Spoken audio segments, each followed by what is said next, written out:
I'm shot! I've been to many scenes of officer-involved shootings in my career. Where is he? Get my gun! Hey, no! I have never seen anything like this, ever. In the afternoon on September 7th, 2024, Corporal Ty Simcox from the Colorado State Patrol pulled in between two barriers on the median of US 36, just outside of Denver. According to news reports, this was a known safe spot for State Patrol to park. Simcox pulled into the spot to do paperwork. However, it wouldn't take long for this uneventful task to abruptly turn deadly. With no time to react, Simcox was shot at by the driver of this slow-moving truck. One bullet hits the dash camera, disabling it. A bullet also strikes Simcox in his right forearm. Reports indicate that the first shots fired came through the back passenger side behind the officer's point of view. Looking closely, you can see the bullet exit through this seat towards the officer as the shooter drives by. Having been effectively ambushed, Simcox was not able to turn his body camera on right away. Acting quickly, Simcox calls for backup, wields his pistol and swings behind his F-150 patrol truck for cover. Oh, who was that? Was that Ty?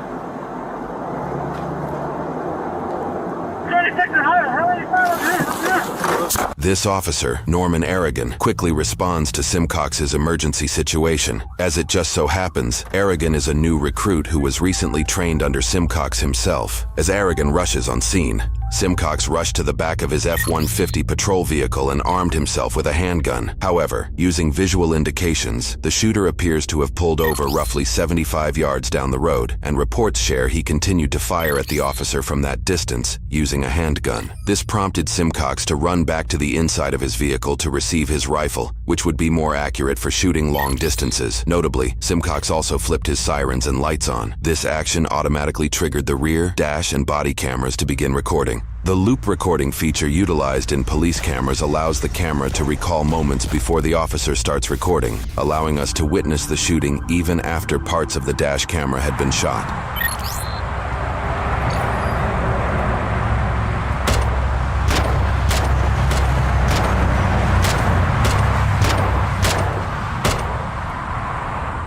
Shots fired. I think the suspect's down. Highway 36, big entry.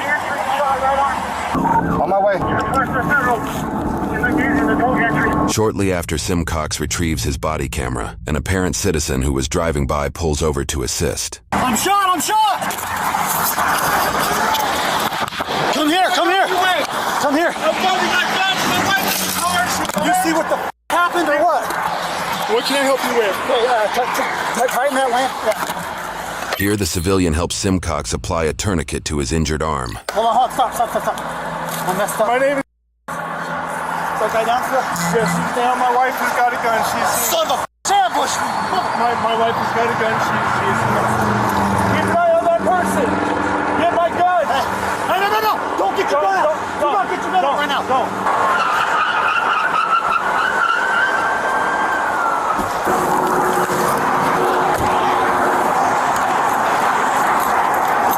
Where is he? Come over.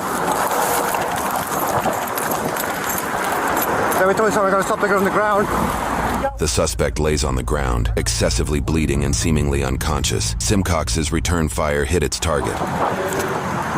Hey, put the gun away. Hey, are you a cop or what? The handgun used by the shooter is seen laying on the ground. I got it. Bitch! What's your problem? I got it. Are you done bleeding? You good? Stand back. Get him in cuffs. Okay. I got him. Cover me. The officers handcuff the suspect and then check on Simcox's condition. Every 27, I got one in custody. It's my holster. What do you need to check? Okay, let me see. Check. I got him. Get my uniform off. I got him. This officer removes Simcox's uniform to check for any potential additional injuries. This step will also help save time for when he is medically treated. Piece of shit. Make sure nobody else is hit, guys. Let me see. Okay, let's get my... Let me get your vest off. Okay. Checking him out. Check this out. You good. You got a shot in there. Hey, let's go. You're good, bud. What do you guys flip around? Go flip around. You want me to take you to the hospital? Yeah, take me to the hospital. Officer Aragon sprints to his cruiser on the other side of the highway to transport Simcox to the hospital. David 27, I checked him out. He's only got one shot on the right arm. Okay, shots fired. R23's been hit. He's okay, conscious breathing in the arm.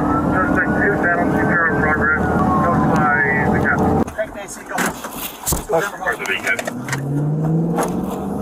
I got our 23 on board. I'm en route to Denver Health. I got you. Move! On the shoulder. Changing the tone on your sirens. This is on full, right? Yep, full blast. Move! On their way to the hospital, officers on scene discover more than just Simcox's body camera. Oh, he's leaking. This is where he was leaking it. Oh, Ty got hit? Yeah. I would leave that there for now. Let's just Leave the rifle? Let's clear it. Probably want gloves for that. It's Ty's blood. I'm not super worried. Let's just see if he does it right here. I know. I mean, just so we're not touching it. Probably don't. Does anyone have like evidence flags? Where's this piece?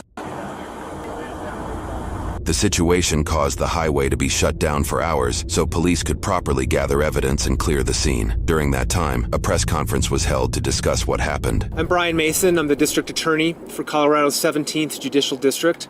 Anytime an officer, and in this case a trooper, is involved in a shooting, the agency that trooper belongs to or that officer belongs to is separated out from the investigation, and we have an independent investigation conducted by our critical incident response team. That's the critical incident response team for the 17th Judicial District. It is made up of law enforcement throughout Adams and Broomfield counties. I've been to many scenes involving officer-involved shootings, and they are always tragic. And we always do an independent investigation. But typically, before an officer ever fires his gun, there's some kind of lead up. There's some kind of warning, whether it is a traffic stop or whether it is responding to an ongoing crime. This trooper had absolutely no warning whatsoever. He was ambushed.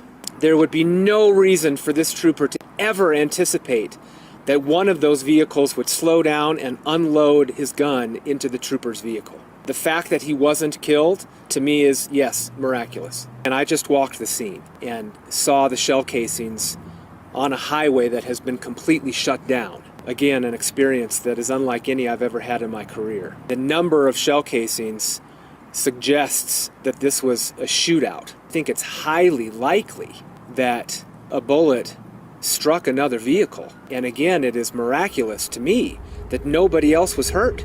Reports at a later date indicate at least one bullet struck another vehicle. It is not currently publicly known which gun the bullet came from. My name is Colonel Matthew Packard. I serve as the Chief of the Colorado State Patrol. I will tell you very directly that our member was targeted today by a man that intended to kill him. And that is shocking and unacceptable. But our Colorado State Trooper responded appropriately and swiftly and courageously, and he won today. That's what good does. Good and courageous people win over evil cowardice. And that's what happened today on Highway 36. He looked at the face of evil and responded appropriately. Weeks after the incident, Chief of Police Colonel Matthew Packard held another press conference to bring further transparency to the situation. I believe, based on current information, that Corporal Simcox was a target of opportunity. I think this shooter saw a patrol car, and that's the one he decided to take shots at. I am pleased to share with you Corporal Simcox continues to recover. I could not be more proud of that man. We expect a full recovery as he continues to come back for this. He did send me a statement that I'll read. I feel extremely blessed that I'm alive, and I'm very thankful for the support and prayers from everyone.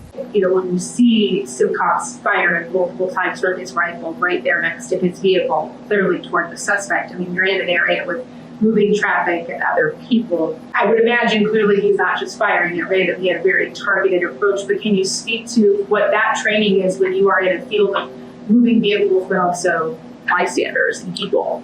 I appreciate the question. So when we teach firearms, in fact, every time we're at the range, we go through the firearm rules, and one of those is to be sure of your target and what is beyond. And as you're taking aim and firing your weapon, that you're accountable for every single round that leaves that weapon, and then to have a backdrop that you're comfortable that it's safe to fire upon. And I can't speak specifically to how that analysis went with Corporal Simcox. Following his training, he would have been aware of that, what was beyond. When people see a state patrol car, whether it's in the center meet of Highway 36 or on an overpass in rural Colorado, that people tend to drive better. And that's really what the mission of this organization is to encourage safer driving. You can't just pull back and hide at the office. We have to be out there to provide the service that we provide. And I will tell you this, as I left the police department to head back to our office that night, what I heard were state troopers making traffic stops and working. And I tell you what, that's incredible to me. Their supervisor was just ambushed, and they all knew it. At the end of the day, this is a risky profession for a lot of different reasons. But the folks that come to this line of work do it on purpose. So my concern, sure I am, but I'm also very confident in the training that happens here. And so our folks can be ready for this. While there are plenty of rumors circulating around the shooter, now deceased 32-year-old Victor Anthony de Santiago, there are not many confirmed facts that surround his motives behind the shooting. Victor was born in California and was a longtime resident of Colorado. According to news reports, he has an extensive criminal history, which includes over a dozen charges. The charges include assault, criminal mischief, DUI, domestic violence, menacing, drug-related charges, and others. The State Patrol also mentioned he had a criminal record that also extended to when he was a juvenile in 2009. State Patrol also mentioned he had prior gang affiliations during that time, but there were no indications he continued to be part of that gang. Officials refused to name the prior gang he was a part of. The true motives behind Victor's actions may never be fully understood. What's going on, guys? Today we have a scary one out of Colorado. Corporal Simcox is just sitting in his police vehicle, and out of nowhere he's ambushed by some random driver who shoots at his police. This is one of those incidents that reminds you just how unpredictable police work can be.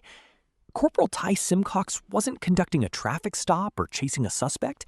He was simply parked in a designated safety area, completing paperwork, when, without any warning, a passing driver opened fire.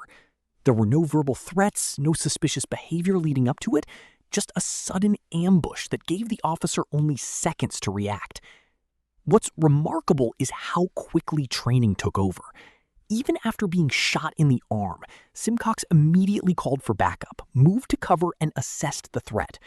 Realizing the suspect was engaging him from a significant distance, he made the critical decision to retrieve his patrol rifle instead of relying on his handgun. That wasn't an act of aggression. It was a tactical decision designed to improve accuracy and reduce the risk to innocent motorists traveling on the busy highway.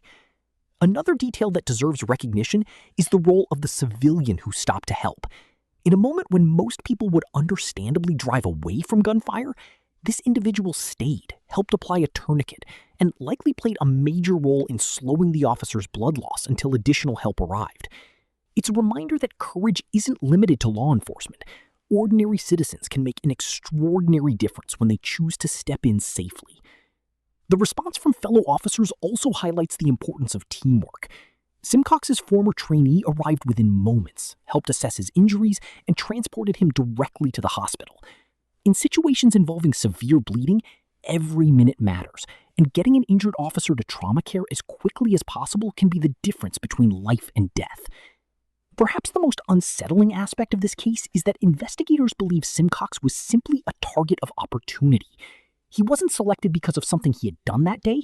He was targeted because he was wearing the uniform. That reality underscores one of the harsh truths of policing. Sometimes the greatest threats come without warning or obvious motive. Thankfully, Corporal Simcox survived, and investigators later praised his response under extreme pressure. This incident serves as a powerful reminder that preparation, discipline training, and calm decision-making are what allow officers to respond effectively when an ordinary day suddenly turns into a fight for survival.